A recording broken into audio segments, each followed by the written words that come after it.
Juho Rantalaiho, pitkän linjan frisbeegolfaa ja ensimmäinen kierros takana Mukkulan haastavalla radalla. Miltä tuntui peli?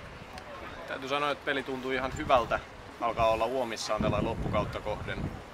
Siinä mahtui muutama vähän heikompi väylä, mitä noin metsäiset tiukat väylät tällä hetkellä vähän aiheuttaa päävaivaa. Mutta muutoin hyvin tasasta ja hyvää suorittamista. Täällä oli tänään huomattavasti tuulisempaa kuin tuossa harjoituspäivien aikana. Hankaloittiko tuuli jotain pelin osa-aluetta? Se vaikutti selvästi ratkaisuihin. Se aiheutti sitä, että piti miettiä uudestaan, että mitä väylillä heitetään ja miten heitetään. Mutta se ei näkynyt mun lopputuloksessa tänään.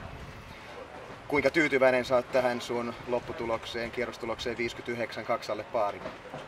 Olen ihan tyytyväinen. Parempaan on luonnollisesti saumoja, mutta kun ajatellaan, että on pitkä kisa, niin tää on hyvä alku tähän. Nyt ollaan hyvin iskuasemassa. Onko joku väylä täällä Mukkulan 18-väyläsellä, joka on erityisesti sun suosikki?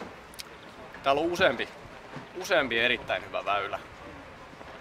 Nyt pikaisesti tulee mieleen väylä numero 17, joka tuo sellaisen miellyttävän ahtaan haasteen, mutta sopii mulle hyvin, koska tykkään heittää putteria, niin siinä pääsee 2 putteriheitolla korille.